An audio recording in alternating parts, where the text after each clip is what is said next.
Salam guys, pagi ni rutin lah basikal kan, santai, ringan. Biasa saya pagi ni saya masih dalam 20-30 minit lah. Paling lama pun mungkin 40 minit lah sebelum pergi kerja lah.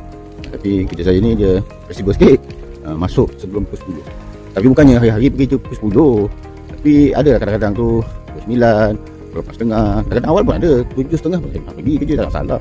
Tapi ada ruang waktu tu kita gunakan untuk masa exercise. Dia tugas pensyarah ni dia tak mula pukul 10. Selepas subuh tu saya dah buat kerja saya kat rumah. Banyak benda saya dah atur kan. Sebenarnya fleksibel tu kan, fleksibel kan. Walaupun dia boleh kebenaran datang kerja pukul 10, bukan pukul 10 nak kerja tak. Pensyarah buat kerja lebih awal. Tapi dia tak beritahu je sebenarnya kan. Takkan kita nak buat rumah. Saya dah buat kerja awal-awal lagi. Ni musim marking paper ni. Tahu tak? Kita orang marking paper sampai ke balik ke rumah marking paper. Yalah nak kerja due date kan. Kita heboh pun, tak cerita pun. Saya kerja ni banyak ni masa ni sama tak. Dia buat kerja kita masing-masing je kan. Sebab pagi ni dah santai lah. Cuma saya nak berkongsi pagi ni. Saya dapat madu keluluk yang fresh.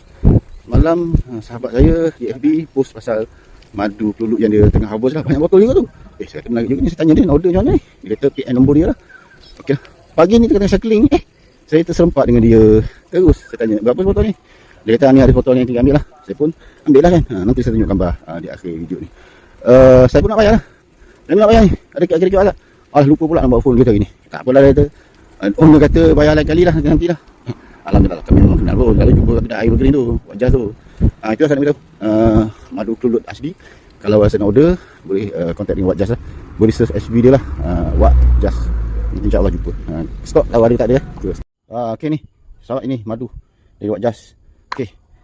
Saya cuba try So dia sunnahnya minum ni guna telapak tangan tau. Tapi saya nak tuang macam mana Okey saya tuang je lah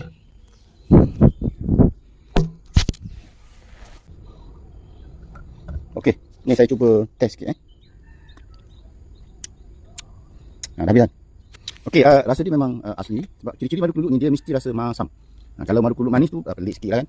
Sebab sifat keluluk ni, lebah keluluk ni dia cari bunga-bunga tertentu sajalah dan berdekatan dengan sekitar dia lah. Lepas tu kena tanam bunga banyak Antara bunga dia suka adalah bunga seri pengantin tu, atau ada kata aiman pengantin lah gitulah. Tapi nak beritahu ciri-ciri madu keluluk ni dia ada sikit masam. Kalau yang tak suka masam tu susah sikit lah. Tapi saya rasa kalau dah biasa okey je, tak ada masalah. Saya madu asli yang tu alam pun saya minum juga. So tak ada masalah produk madu ni. Cuma keistimewaan madu keluluk ni dia mudah dicerap ataupun dicerna dengan cepat berbanding madu biasa. Dan setakat ni madu keluluk ni dia tak boleh orang kata ditiru ataupun dibuat produk yang dimanipulasi menggunakan pelbagai campuran seperti madu biasa.